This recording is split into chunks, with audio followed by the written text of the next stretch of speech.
We're joined today by Michael Dobovitch, who is the President of Calima Energy, ASX code CE1. The company owns some significant acreage in the Montney Formation in Canada, which is one of the hottest oil and gas plays in the market right now. Michael, there's been a lot of consolidation in that area. Can you give us a summary of what's going on out there? Yes, market consolidation in Canada has been a bit of a hot topic for the last number of months. The big transaction that seemed to kick it off earlier this year, pre-COVID, was Tourmaline, making some of the bigger acquisitions in close proximity to the Montney acreage. In early 2020, they acquired Polar Star and Chinook Energy outright, and acquired a number of Painted Pony assets that were in close proximity to the North Montney position, which is close to the Calima acreage. Tourmaline also recently acquired two companies, Jupiter Resources and Modern Resources, on the Alberta side of the border, adding to their production base, bringing them up to over 400,000 BOE a day is where they expect to end 2020, pushing CNRL out as the largest gas producer in Canada.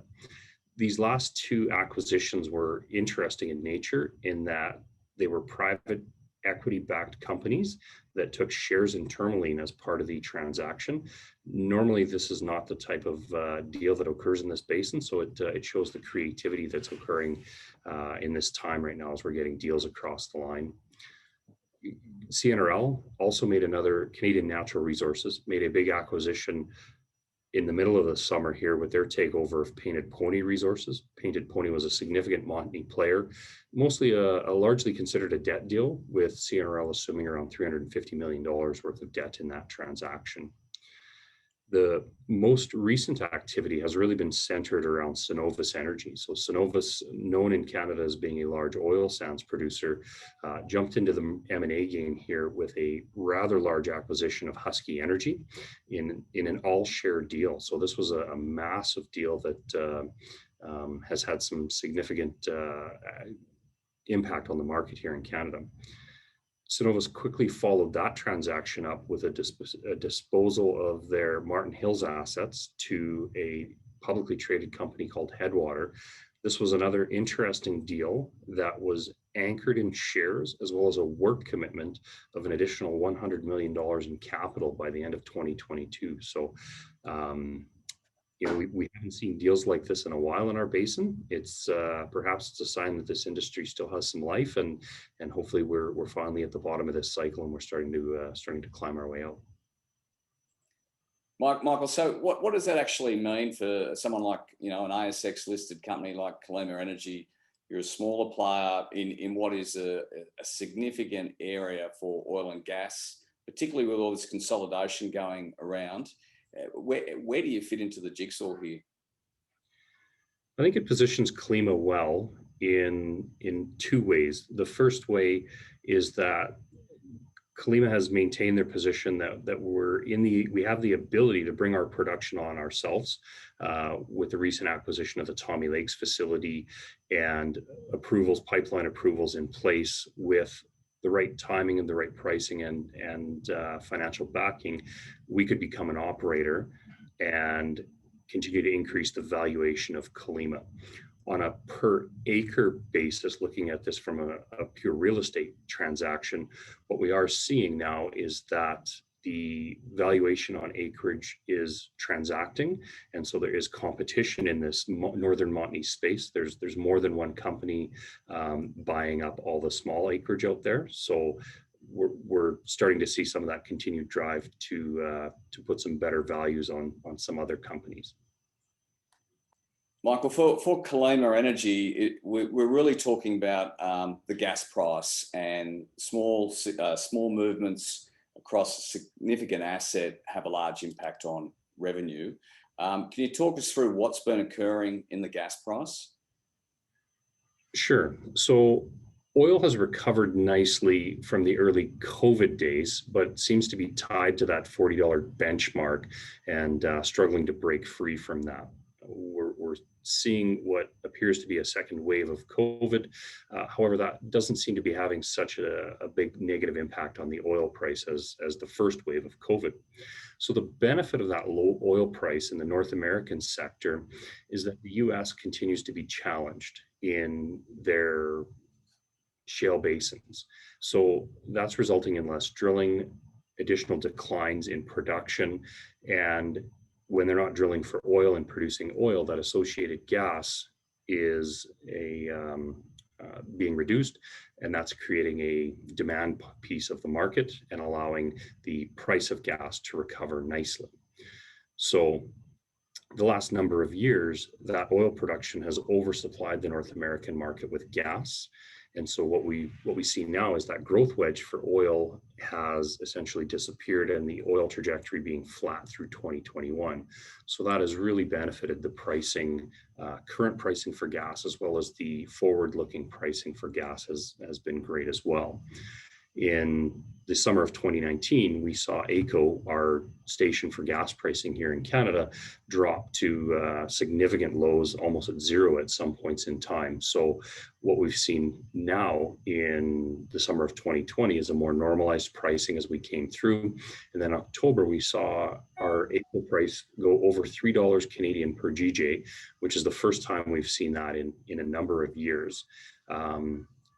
November settled well over $2 for gas, and $3 has been achieved in November a number of times. And looking at November settling price to date, we're at $2.93. So these are prices we haven't seen in a long time. As nice as it would be to couple those with $50 oil, it's just not the case. But if we did have $50 oil and these gas prices, it would almost feel like a recovery of the sector. Michael, you recently put together an ASX announcement, which was following up your most recent drill results. Can you talk to that to investors? Sure. So after we completed our drilling and testing in the spring of 2019, we continued to ask ourselves, did we extract all the information that was available from the data sets that we had? And one of the data sets that we had not tapped fully was our core, and the second piece were the recorders that we left downhole after we were done our work in 2019. So in September, we went out and pulled these recorders from the bottoms of the wells and pulled the information from them. And so the reason those recorders were left down the hole were to see how quickly the formation recovered from the testing results that we did, or the testing and bleeding off of pressure. Normally after a test, the reservoir pressure would be a little bit lower than the native formation pressure, and it would increase and show us how well the formation recovers and provide us a help to support the modeling that we would put in place for further production. So the Middle Montney recorder came out, we looked at the results, and it was a textbook recovery. The pressures were overpressured. It was exactly where we anticipated it would be. When we pulled the recorders from our Upper Montney, at first glance, it gave us a few more questions that we had to go back and work on. So during the testing of that Upper Montney, we had some issues where we had sand in the well and it was causing us some grief. And so we were unable to get a really strong test out of that Upper Montney well. And so when spring came, we ran out of winter, we closed the well off and left the recorders in it and left the site. So what we've discovered is that the pressure in the well when we shut it in was still being affected by the completion. So when we completed that well, we injected it with high volumes of water and at a high pressure, as well as sand. And so the testing that occurred was not enough to bleed that pressure off from the formation. And so it gave us a bit of an interesting result in the recorder. So we took that recorder data and we started to work with Canadian Discovery, who's a local subsurface expert. They're the scientist in this realm, as well as our reserve auditor, to talk about the learnings that we had from the pressures and to understand how that interacts with our core. So what we were able to do is find some analogs of other rock that had this quality Montney rock that had a high porosity, high permeability, and these normalized reservoir pressures. So we took those analogs together, and we've come to the conclusion, with the support of our consultants, that the higher permeability and porosity rock still has tremendous storage capacity. There's tremendous amounts of gas there. It's just different than our tighter and harder rock that we encountered in the middle Montney.